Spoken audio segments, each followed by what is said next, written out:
There we go. So, hello everyone, and welcome to a special Talking Stick show. So, today I've decided to have a get together of healers, teachers to come together to help you through your journey and through the crazy times we find ourselves in. So, this is called the Healers Meet, a place where we can come together in non competition, non hierarchical order, and we can speak love and speak truth. So, I'll introduce everyone on the show today. We'll start with you, Anna Louise. Hello. Hello, happy New Year to everybody. And it's lovely to see you again, Kalyani. I haven't seen you for years. And Dale, thank you very much for asking me back on one of your shows.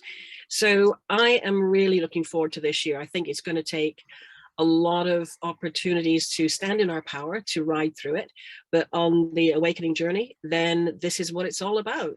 And my world is about helping spiritually minded women know and grow themselves, whether they're just starting out on their awakening journey or whether they have got stalled off or whether they are gone down a rabbit hole or for whatever reason life has got in the way.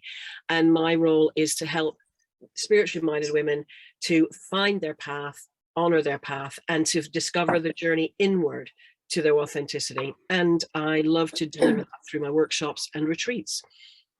Outstanding. And so, how long have you been practicing for, Anna Louise? Because I've said a story many times before. You were the first person I ever saw a flyer, a leaflet, anything to do with spirituality. I went, "What's this nonsense?" So I was like, looked at the side that I kept looking, and I was like, "I'm gonna maybe email her and go see that." Then I had my awakening. Then you were the first person I saw in Harrogate doing any retreats or anything like that for me. So it's special that you're on here. Thank you. I actually don't know if there was email back then. Certainly wasn't No, Facebook. So I started my professional therapeutic journey in 1988. So in May, I'll celebrate my 34th year. And that's as a therapist, teacher, and as my career has evolved, gone into the spiritual awakening, soul ascension side of the journey. And it's my journey, obviously, as well, but it's about helping people who are ready to take steps without fear so that they can understand themselves better and stand in their power. Outstanding, outstanding. And Kalyani, hello. Let's introduce you next. Hi, Dale. Thank you. Thank you for inviting me again to participate to meet. They're great. And yeah, Anna Louise, I remember meeting you at the Ilkley Medicine Festival all those years back as well.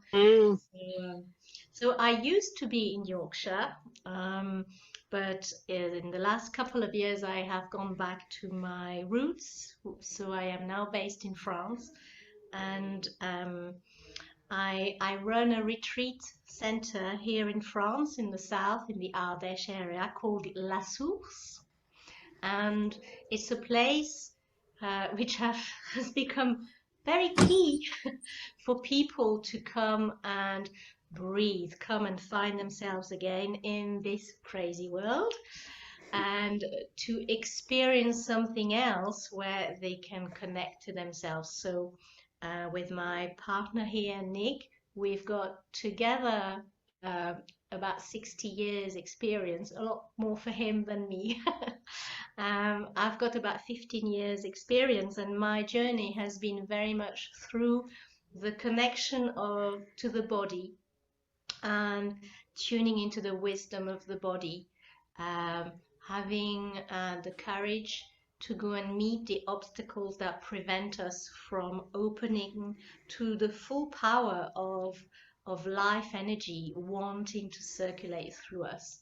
And we're doing it here in a way that we first let the space welcome people, the energy. We work a lot on cultivating the energy here, and already that starts to shift something in people.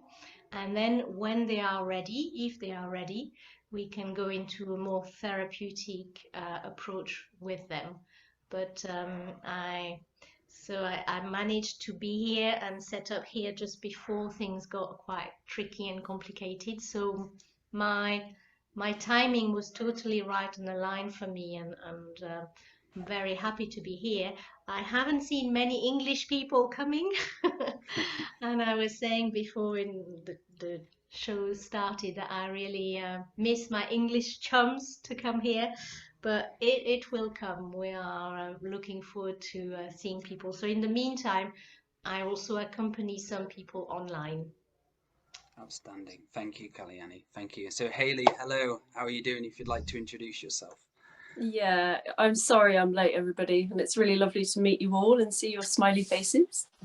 Yeah, obviously I'm Hayley, and I'm based in South Oxfordshire in the countryside, and yeah, where I'm running various things. I'm an artist and shamanic practitioner, and there's a crossover, there's a merge between the two, because I don't see there's any separation really. There's, from the creative flow, there's, for me particularly, but also in my teachings, there's that connection to spirit. It comes from source, it comes from creator with a capital C, and we are the creators with a small c.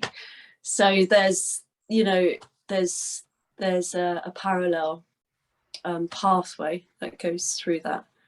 And yeah, so I do shamanic healing one-to-one, and I'm also do small group works, like circles for women and also mixed.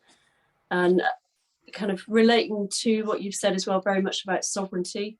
That's one of my big passions, and getting to the true self and using shamanic tools to find that or discover that with the creative journey as well. So yeah, and there's lots of other things that I do too, but that's primarily what's come forward in this moment. So Outstanding. And you came to a few of your dances as well. You do group dance, online dances, which yeah, where I met you, and I came to one of those, and your artwork as well. So I've got a psychic surgery practitioner training course coming up in April time for the first time, which is something I've been working on and doing.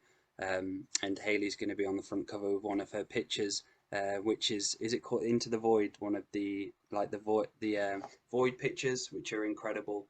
So yeah, it's great to have you on and great to see you, Hayley. thank you. Thank you. So before we start, what I'd like to do is just have a bit of an opening prayer. I usually don't do this, but I thought as there's four of us, it might be nice to go into it with intention and with truth. So if we'd like to just have a few breaths, welcome ourselves in our own body. I, in this ever-present moment, I open this space for the healers meet. As we come here and co-create with the planet, we come here and co-create with ourselves and learn the unknown today. We ask for zero competition, non-hierarchical order to be our code during this space, so we can welcome those in neutrality and sacred love. Ahold. So may it be. So may it be. It's nice to do that, to have a bit of intention. I've not done that ever before on a show, so there we go. So this show is basically helping people find out who they are. At the moment, we've had such a crazy last few years. We've been in and out of lockdown. We've been in prices have gone up, and there's so many different areas in our lives which have changed. And I thought it'd be a great idea for us to be able to help those who are on the path, who need that little bit of extra help, advice, because they come onto the path and they just come off the path, come off the path, or they come off and they completely give off the path at all. So I wanted to go into some of the fundamentals to help people understand spirituality in a nice way, and not to go into it too highly strung on everything, because some people do get a bit scared of the unknown and scared of spirituality. So it may be nice to break down some of the fundamentals of learning and self-help, self-nurturing, self-care. So I was going to start with one of the obvious things, which is right in front of us, which I've had many years of realizing I did forgive, is forgiveness. And this is something which, for me, on my journey, when my 4 years in my journey, I thought I did my forgiveness work, but then I actually went and did my forgiveness work, and each year I have to go back to it in springtime. So we'll start with Hayley. Forgiveness. Why is forgiveness so important on this spiritual journey? Well, it basically sets you free. That's what it does. You know, and it doesn't makes no difference of if you have major trauma in your life, as a, you know, quite a lot of us do, even unspoken, you know, a lot of people don't speak of that. And it's very, very hard to forgive those when you've been deeply hurt in a traumatic way. But it's not so much about saying, hey, you're forgiven and it's all okay. It really is completely just setting yourself free of that attachment or that grief, or it's like severing that. So then you can walk your own path instead of being connected to the energies of someone else, or, you know, the negative energies that can have an effect on us, you know, physically in our daily life. So and doing it monthly, yearly, even weekly is really important, because stuff comes in constantly, and, you know, something pops up, even a situation, you know. So I think forgiveness is very, very powerful and very important, like you said, to do, and to do regularly. And that's so true, because so many people, myself included, it's happened to me where I've done my forgiveness work once and I'm like, yeah, I've done my forgiveness work all those years ago and that's it. It's like you say, Hayley, it's that continued process all the time. It's not just an event, it's a process to be going forward and doing at all times, monthly, yearly. Mm. Outstanding. And Kalyani, so your forgiveness for you, what does it mean to you? For me, it's a reminder to live in kindness. It's an aspect of love, and we are embodied to experience and grow in love every day. So that forgiveness for me is that calling in ourselves to transform something, transform a hurt into something that becomes supportive for us. The experience doesn't disappear and become helpful for our path, for our journey, but the jewel that is now transformed through the forgiveness is something that can come and nurture ourselves. So there's forgiveness of the other, but also very much self-forgiveness, you know, that we're very good at self-flagellation. Mea culpa. The self-whipping. Yeah, and really remembering the self in that, saying, you know, moment by moment, I am trying my best, and acknowledging that and saying, yeah, sometimes it's tough, sometimes I do better than others, but let's remind myself that I am doing my best, and I forgive myself at this time, the times when it's tough. Outstanding. And that's so true. The first part of forgiveness is starting with yourself before anybody else, making sure you're forgiving yourself. Some of this crazy, weird things I haven't forgiven myself for.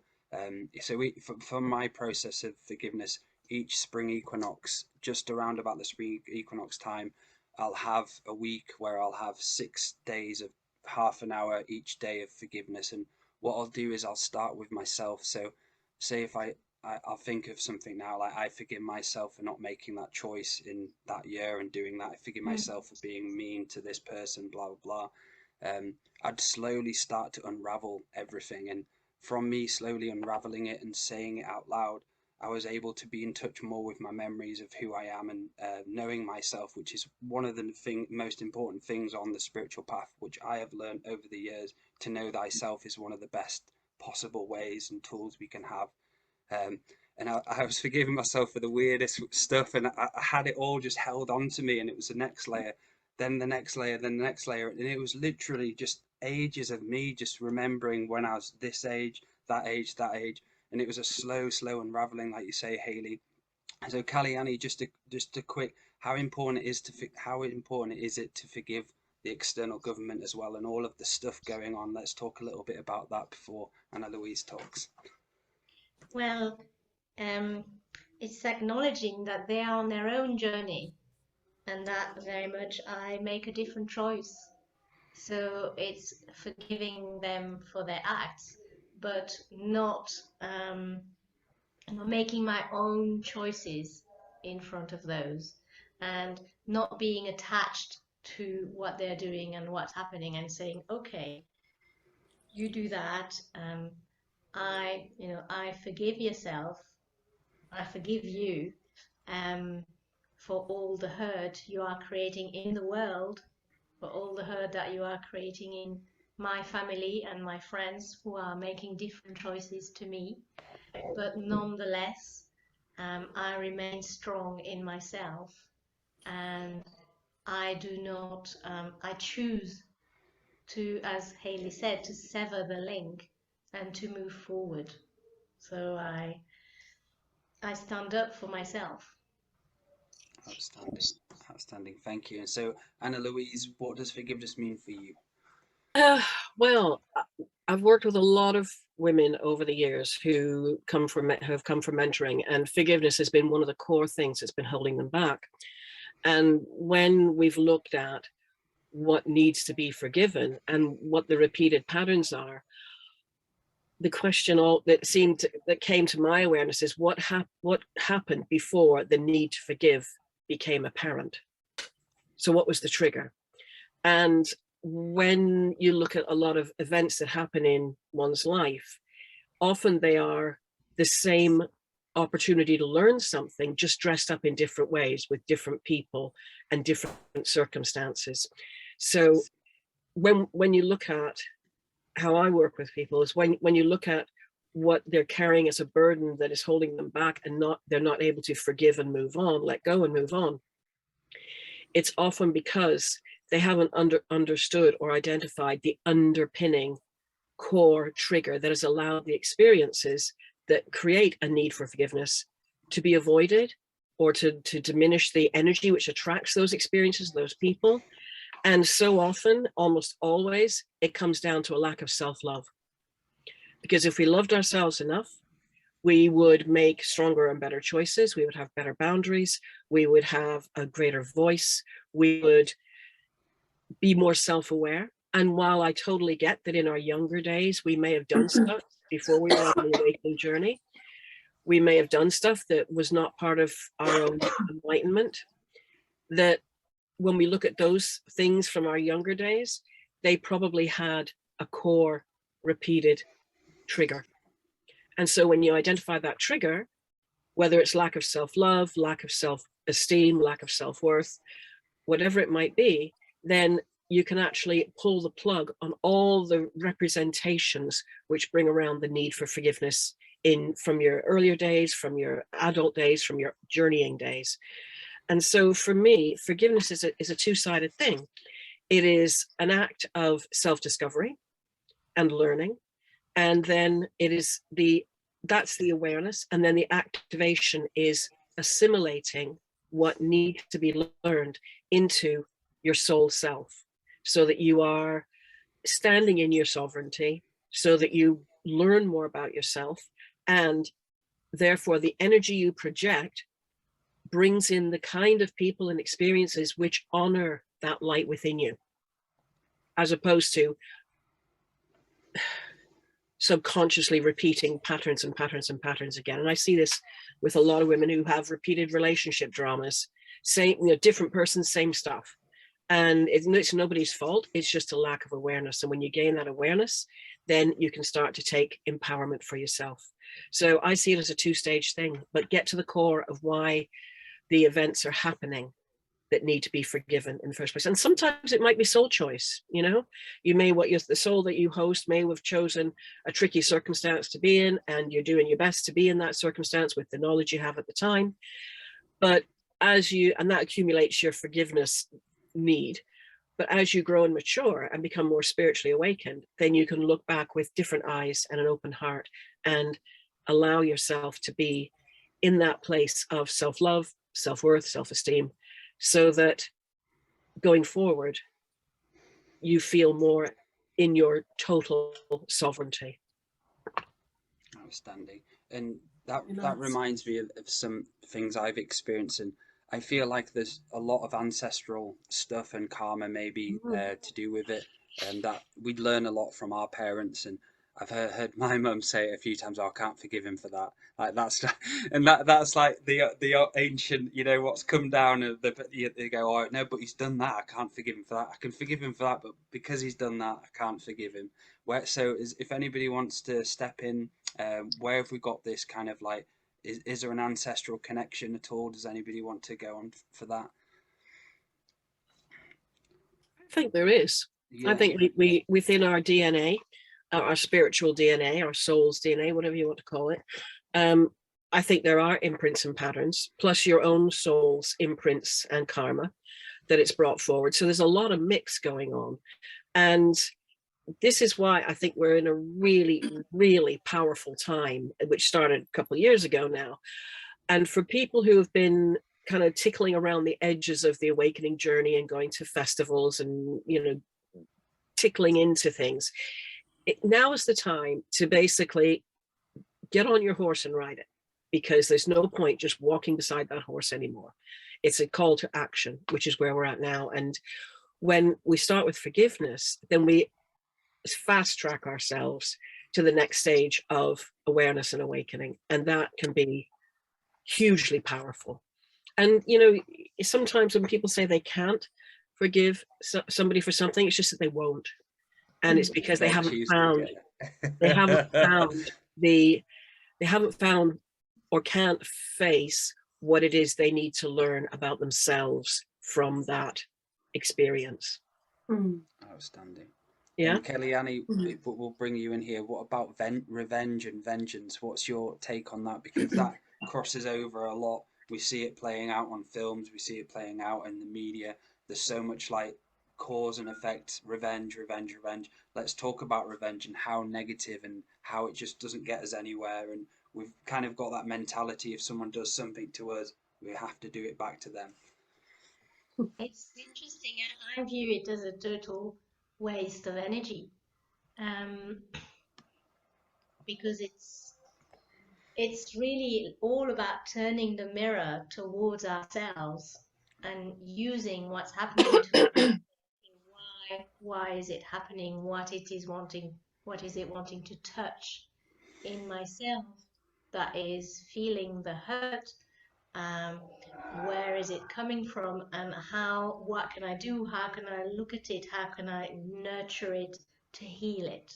Whereas the revenge is using that energy outwards, for nothing else than self, but it just continues the karma anyway. So it's like, don't appreciate that. Yes, it might come into your awareness because it's the easy way out, to take something and throw it out back at somebody. Oh no, it's a hot potato, I don't want it, I've been hurt, I'm feeling hurt. There. That's the point. And you can, you know, in our society, people love drama. What sells is drama, isn't it? Oh, wonderful. It doesn't sell so much to having to look inwards and do the work on ourselves. And yet that's where the biggest rewards are. That's where, you know, we live on high just from doing that, from experiencing life from a different perspective, where drama has very little place.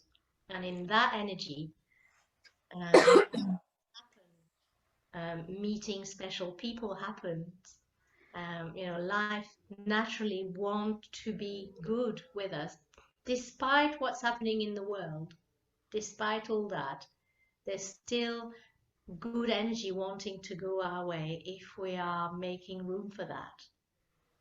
Outstanding, and that's something my own personal beliefs on the past life and the reincarnation is there's two types of reincarnation from the way I look at it. The reincarnation, which is basically karmic retribution lifetime. So what you were saying, Kellyanne, if you live a life of that, the chaos, the fear and drama shows and stuff like that, you're basically in that karmic cycle where you're just allowing karma to play over and over again, and you'll die and be reborn in the next lifetime. You'll probably be in the karma and keep going round and round. And what you were talking about is why I call incarnating. So an incarnating being is someone who's been able to when they pass away, they can choose where they want to go next and not get stuck in these karmic cycles. So that for me, there's two different types of reincarnation, incarnating, and you were explaining perfectly about that. That there's one way where you're just repeating karma and karma's coming back to you left, right, and center, or there's a neutral way where you learn self-healing, self-mastery, and you allow dharma into your life instead of karma all the time. Outstanding. And so, Hayley, what's your take on revenge, and why is revenge not good? Well, you spoke about it really well. Is it Kalyani? Kalyani, yeah. Yeah, you know, it's that whole we fear. Basically it comes from fear, doesn't it? So when we're in a fear space, we project out. So and that's just useless, because you're not, first of all, you're not taking responsibility for what's going on for you. And then when you take responsibility for what's happening for you, going on around you, or internally, externally, that is when the healing begins, because you're not projecting it constantly out, you're looking within. And it's amazing just hearing all of us speak, because actually it strips it down to us and our unique selves, and who am I, what am I here for, what am I doing in the world, what am I projecting out into the world. And essentially it's about clearing out and healing ourselves, and letting go of all of those, the self-sabotaging and all what we've spoken about. And I think I'd like to pick up actually what you said about cursing, because it's a kind of a journey that you go on yourself to get to your sovereignty. There's also healing work that can happen in the realms that I'm familiar with, which is, you know, soul loss, extraction, and also curse unraveling. And that definitely can have an effect on us, because it's all linked up, all what we're speaking about, because that pattern gets repeated not only in our own lives, with relationships, with families, with friends, but it also happens ancestrally too. If a curse has been set down the line, then that can be repeated over and over again and affect us in various ways. So severing that and letting go of that then we become much more whole. So we're not projecting out, we're not throwing revenge out, and, you know, not owning ourselves really. And the other one as well is regret. You know, I think regret is completely useless. It's an irrelevant, you know, it's on the flip side of what we're talking about really, or it's the same sort of thing, yet it's pointless. You know? It is, it really is. And same with the we all have it. There we go. In the I'd say all the army in the wars, World War One, World War Two, we've got like an imprint in our reality about revenge, and one side against the other, and what's been shown in front of us by the era of time we're in at the moment is just war. It's people fighting, it's drama, it's money, it's basically taking away from the inner journey. And like you say, Hayley, it's so important to check in with yourself and truly really feel where this hate's from or unforgiveness is from, because we're so programmed with the external stuff, how to deal with it, with revenge, with this action. We actually let our programs run our life, and we kind of take a step back, and the soul and the spirit the spirit takes a step back, and the matrix, I call it the what's that, the guy on Matrix for the those black guys, you know, with the I can't remember the names, they've got like black suits on, Agent Smith, that's it. The Agent Smith comes inside you, and this is not going on about Matrix or anything like that, but that metaphor of the Agent Smith of ourself comes in, and that Agent Smith is the conformist and the person who's in fear, the person who wants revenge, while the spirit and soul is, I'm here, the I am's here. And are you going to do that self-awareness, responsibility work to actually hear me and listen to me and listen to who I am, instead of being run by the Agent Smiths? Anna Louise, have you got anything to expand on that? Well, I think what both Hayley and Kalyani have said, and yourself, is really, you know, spot on. I do feel that we are kept in fear and helplessness and hopelessness by TV, by headlines, by changes in what we think is solid in our world, you know, whatever that might be. And I do really feel that there's kind of one prod after another, which keeps us in fear. And because of that, a lot of people who aren't able to discern and filter out the fear messages, even turn off the TV and stop watching, or come off Facebook for a bit, or do whatever, I feel that it's an addiction to get into the fear. And when we get into the fear, we start to feel we have to defend ourselves because maybe we feel disempowered for some reason, or maybe we feel we've been done wrong by somebody, by our employer, by the government, whatever. And for that reason, we come out fighting without looking at what's being triggered inside. And equally, like Haley says, what needs to be ignited and activated within us to reclaim our self-love and be able to make wise choices. And at the end of the day, you know, we are in a choice position with everything. And it may not feel like it sometimes, because sometimes it's hard. Sometimes we may not be getting agreement from our family or our friends or whatever. But to stand in your own power and to bring your own light through an expanded heart will do more to help people feel they can do the same than coming out as a petty revenge person just because the taxi turned up late. Or, you know, I find that a lot of people, I've seen this out and about, that there's a lot more anger, flash anger, little petty angers that to me are signs of people who feel disempowered. And it's over nothing. You know, you wait too long in a queue, or they've sold out of what you want, and you get a bit, so people get a bit of a strop on. These are signs of lack of empowerment and fear. And what we need to do is recognize that maybe there's a better choice for us in that moment. And that instead of spreading those tendrils of fear, if we take a deep breath, mentally, spiritually, take a step back and just remember that everybody's doing the best they can, and don't add to the frenzy of fear, of revenge mindset. Bless it with kindness and move on.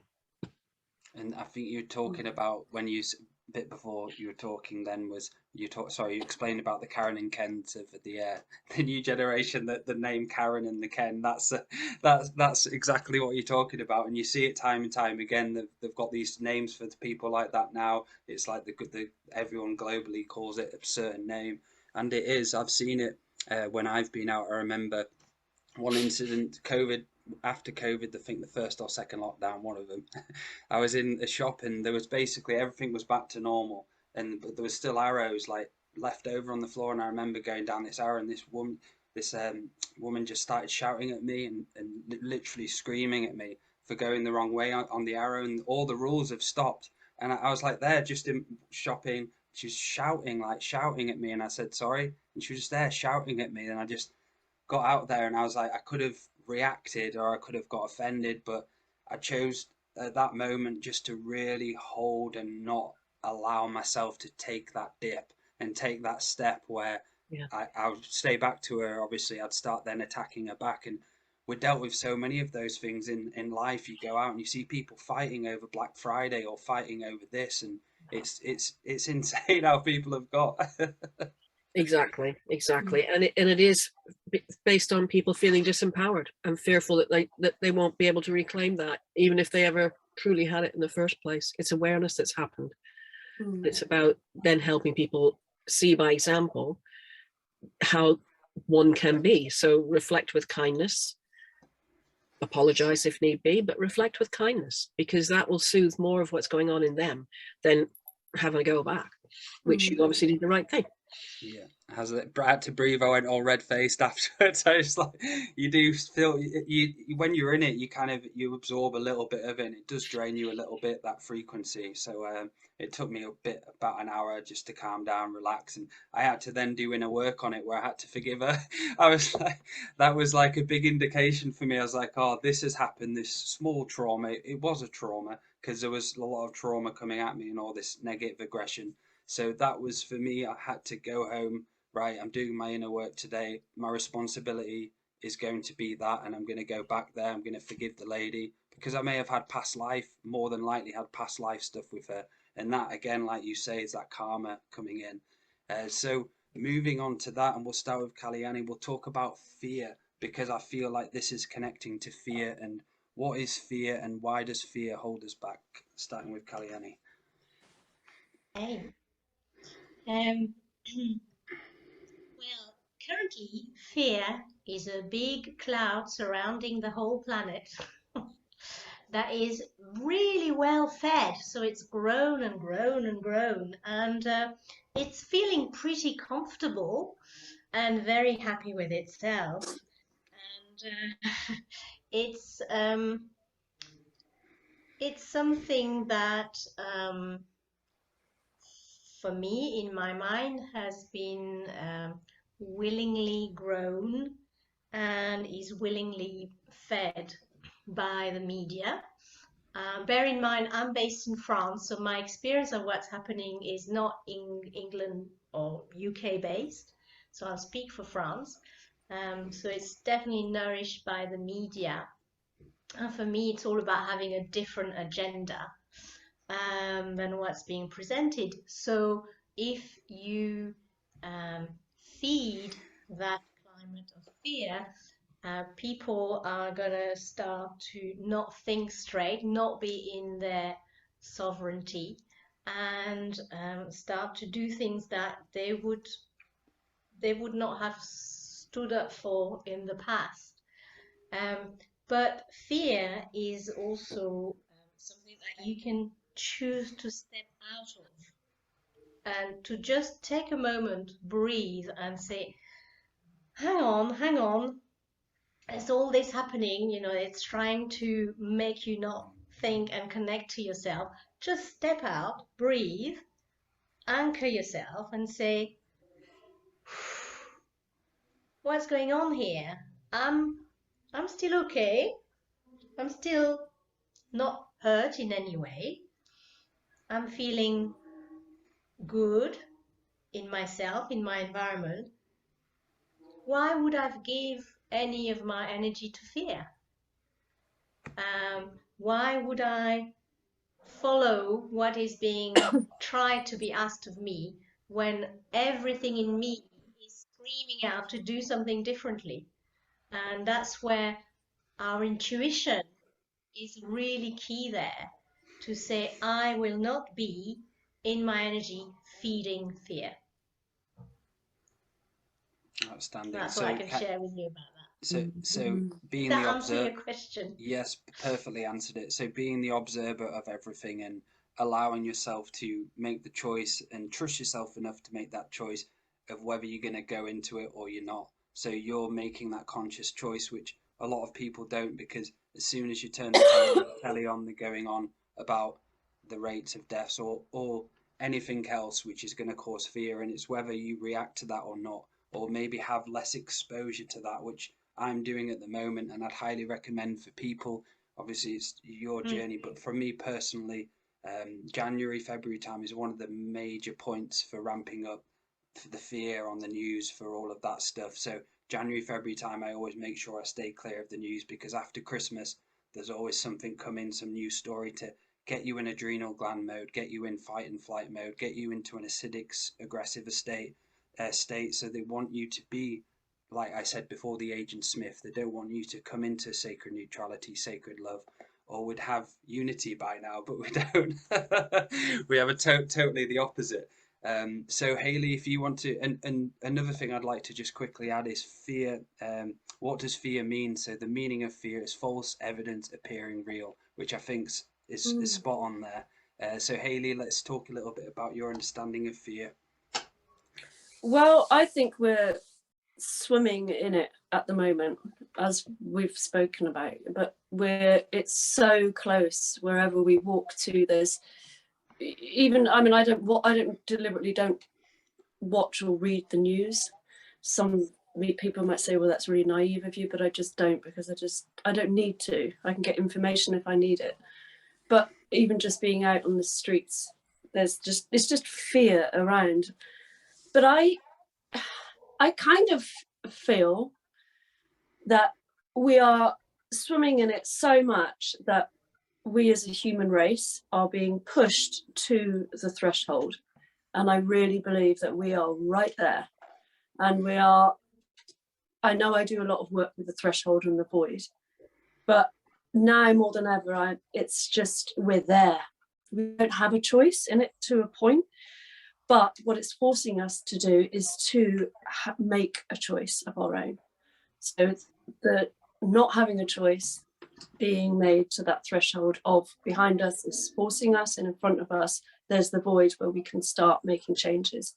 And I think it's even reaching out to people who aren't awake or don't really have an understanding of that there's something more than just us, or that we can have choices in our life and we can actually heal ourselves, all of those things. The people that don't have that awareness or even at that threshold are beginning to understand that we have choices. And I think, I know it sounds quite controversial, but I think the fear, it has a flip side. So I think on that side, it's really pushing us.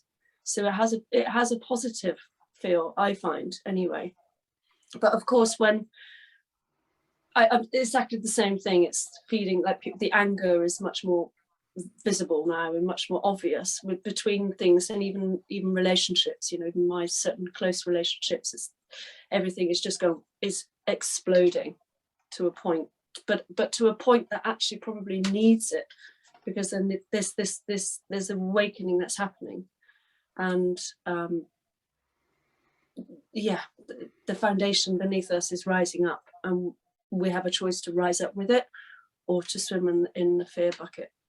Outstanding. And that's so true. And even like the topic of vaccines, personally, I don't talk about vaccines on my Facebook, on my shows or anything, because it's become like like kind of more religious aspects to it. I'm not saying it's full on like a religion, but it's got, in some areas of religion, are people who are so obsessed with you've got to think this way, you've got to understand this way, and it's causing a huge divide. And that's why I choose not to talk about it. I take a step back and I just allow it to play out, because I've seen it firsthand, people reacting in really bad ways, and them going and flipping out and falling out with each other over one opinion doesn't meet the next. And for me, that's something to be very aware of from my own personal experiences. Observation, like you were talking about, Kalyani, the observation mode of observing everything and knowing you can have that choice to feed into it, like you were saying, Hayley, swimming in it, or you can bite the apple, or you can just take the step back, just allow things to unfold in front of each other. So Anna Louise, do you want to continue on the fear? Yeah, I think exactly what Hayley and Kalyani and yourself have said. Again, I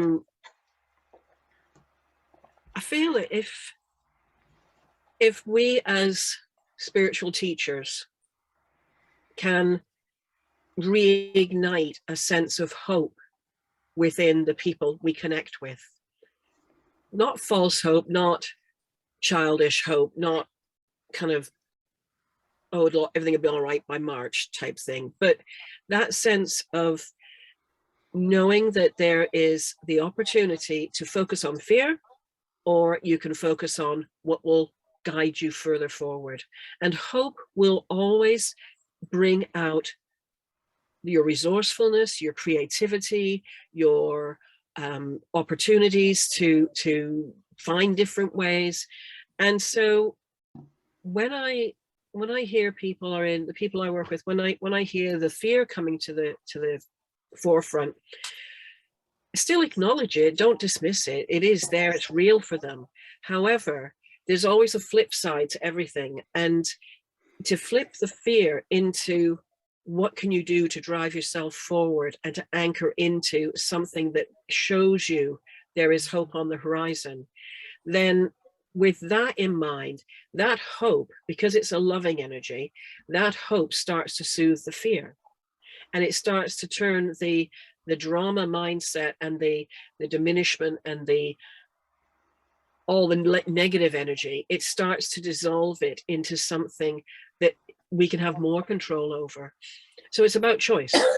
absolutely about choice. And it's, if for people on the awakening journey, it's about knowing that there are choices and having the tools to be able to tune into what might be helpful something for them. So for me, when fear is starting to envelop everything, as Kalyani said, then the one thing that will cut through that is hope. Because in the studies that I've done and the work that I do, if we didn't have hope, the human race would never have survived, going back, way back beyond, because everything was a chance and a choice back then. And so as we tune into what is possible through being hopeful that trying a different choice will make a difference, then we can tune into that ancestral energy, we can tune into the positive energy, and we can help soften the impact of fear and disempowerment, because we have something better to focus on. And it becomes down to having the tools, having the thought, and making a choice. Outstanding. And Kalyani, have you got anything to add to that about fear and what we can do to let go of it, just to add some more layers onto that? Well, seeking people around us that are gonna help us tune into that different energy. That's really important, to, even if we have to acknowledge to someone that there are some elements of fear that are arising, and to admit them and to say, but at my level, I want to choose something different, and I want your support with that. And because we are social people, we need to connect with others. We need to reach out to others. So that's really important. And the second aspect is nature. You know, nature does not know fear. Mm. Nature brings us back to our basics. And it's good.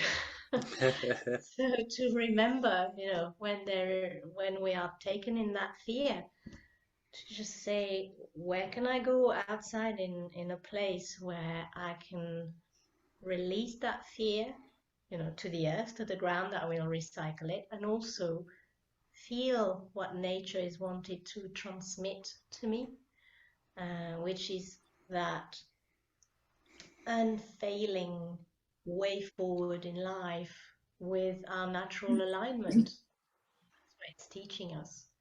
So using tools, those around us, to help ourselves. Outstanding, beautiful. And it reminds me of you saying that of the innocence we have when we come in here, when we're born, that innocence which my children bring into the house and remind me of so much, is one of the most powerfulest aspects of ourself is our innocence. And once we are in innocence, that inner child state, there's an infinite amount of possibilities there for us. And for me, I always have to give myself a poke when I'm being the program dad and stuff like that. And like at the moment, I make time to like play with Opal, who's my youngest one, who's almost 4 years old, and I sit down and I tell myself, right, I'm turning off all programs of being a father, being this and that, and I'm just going to allow myself, my inner child, to come out and speak to mine, have fun with my daughter. And for me, when I started doing that, that was so hard, I'm not going to lie, because that, for me, when I was older, my dad, who's passed away, bless him, is when I was younger, there was no one really talking, or none of that being shown to me. So I always grew up kind of just get on with it, tight Yorkshire upper lip, stiff lip, don't really talk about what's happened. If you're going to talk about feelings and stuff, don't talk to me. That type of energy coming in from my perspective growing up. So that's, for me, it's still, I'm doing that healing at the moment, where I have to really observe myself, and can I just have fun with my kids and be a child as well, and go, daddy's here, but I'm still a kid, and I can still just be that innocent. So we'll probably, this is the last part of the show, and I'd love to have you on. We'll just talk about the inner child. I think this corresponds well with it, and I'd love to have you all on again next week at some point, and we can then go over to the ego, so on and so forth. So Hayley, why is the inner child important for everyone listening, and to get in touch with that innocent state again, to allow fear to dissolve? Well, I think it's essential. I really do. because when we're adult, we're conditioned to follow people and follow all that we've been learned throughout our whole life, that we must fit in, we must do this, we must behave like that. But when we tap into the inner child, then the mischievous one steps forward, and the playful one, and the innocence, you know, the innocence of why we were put on this earth in the beginning. You know, the moment we took our first breath, there was an innocence there. We weren't conditioned to do anything on media or human voices or anything. There's just a total innocence. And as we grow older and older and older, that kind of gets shadowed, or whatever, however you want to say it. So, and the laughing, oh my God, you know, laughing and having fun and remembering that playful self, you know, is so important. You know, you get, even when you have a good old laugh with a mate, you know, not even in a healing circle, just with a mate, the feeling that brings, everything else just goes away in that moment. And that's touching into the innocent child, and all of that again is what we talked about forgiveness. You know, there's a lot of forgiveness when the innocent child comes forward. Then you know, that real beautiful, oh yeah, come close because I forgive you. You know, the little child saying, I forgive you for everything, and meaning the adult self. So. And that's, say for instance, one of your the ceremonies and your dancing, that helps people come into that state. There are loads of different tools, techniques, and areas you can do, processes to help you go into that inner child state. And when I did one of your dances, and I've done a few dances and do regularly dance, not at the moment, I've had a bit of an injury, but before Christmas, it's one of the best states for way for me to cry. And when I do dance for a while, I do end up crying because I have this so much built up, like a responsibility, prepare and got to earn money, got to do this, and I'm fully in that state of letting go of everything. And if I've got stuff to let go of, I'll just be in tears and I'll cry, of even crying in joyfulness, and reaching that state. It really, really helps me, and yeah, it's tremendous. So we'll go to Anna Louise. So let's talk a little bit about the inner child. Continue on. Thank you. I totally believe that the inner child is the purest expression of the soul embodiment until it gets to that point when it starts going into being overshadowed by conformity, education, and so on. And so within the inner child are many answers, not only as to what your life is about, where your talents lie, what you are here to do, but also what healing is needed. And so to me, if we can do quality inner child work and recognize what keeps coming up and what is the pattern, like with the fear and so on, what are the root energies and emotions that keep coming up when we try to heal the inner child, then we can actually see what our soul is here to do as part of its journey. And when we have that information, when we've been brave enough to embrace that, then we can start to put everything in perspective. We can start to let go of stuff that is just fluff and that doesn't have any relevance for our onward journey. And the inner child will be that energy that will welcome you home when you embrace it. And from there, it will walk hand in hand with you.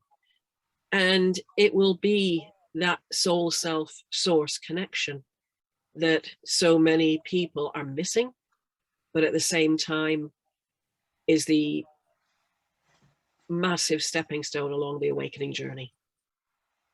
Outstanding. And Kalyani, from your experience, how crucial is the inner child for the journey and the process of self-evolution? Absolutely essential there. I love watching Haley and Anna Louise and you as well talk about your inner child, because as soon, and you can see it in me, as soon as we mention the inner child, our inner child awakens, and it's like there, I want to play, hey, I'm here. It's lovely. Stop being serious, man. And you know, we always, at some point in the healing journey, when we get down to where the work really needs to be happening, it's at the inner child level. But the inner child, to reveal itself, needs to feel safe and loved. It's beautiful work that is very empowering to really give back to that inner child the things that have been missing along the way. One thing I want to add, I remember at the beginning of the show today, seeing Haley's cat come in. And animals around us really remind us. I've got a young dog here that's 18 months, and I've really noticed how it's reminding me to connect with that sense of innocence, that sense of immediacy, that enjoyment of play for the sake of play. So to really take that in from not only the young children that surround us, but also the animals around us. They're really key to be there for us and to help our inner child express itself through the day. Outstanding. And yeah, that's what the dogs, they're like unity all the time, that just constant innocence and that no expectation, no judgment. While a cat, still the same, but we'll take your money off you and go out for a few drinks, but it'll still be the same. I love the mix between the dog. I've got a young dog and a cat, and the difference between them is exceptional. To have them both in, the cat's very unpredictable and very good at moving energy and stuff like that, while the dogs, yeah, it's incredible to have those experiences. So I just want to say this has been an incredible show as we come towards the end, and if you'd like to come on next week, we can continue the healers meet and go into some different layers. So before we go, if we'd start with you, Kalyani, we just go around, just if people want to get hold of you and how they can do that. They can message me on Facebook, on Messenger, Kalyani Mamukti.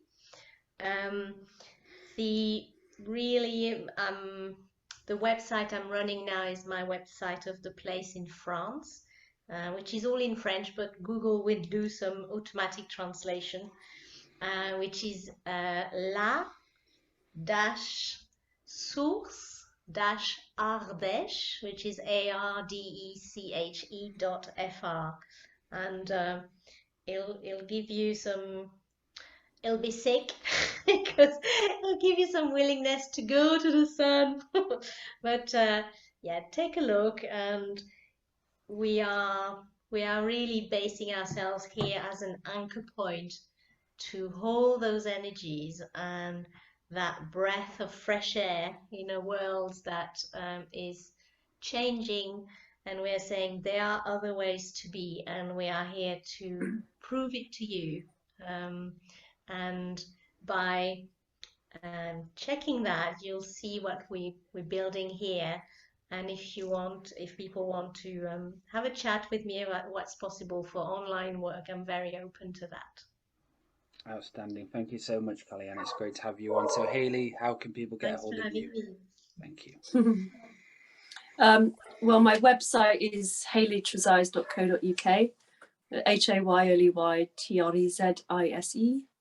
And so that's, yeah, you can contact me through that, through email, and yeah, Facebook as well. And I don't tend to use Facebook that much, but Messenger's fine, and Instagram as well. So Art of the Sacred also, but that gets complicated. So let's keep with my website.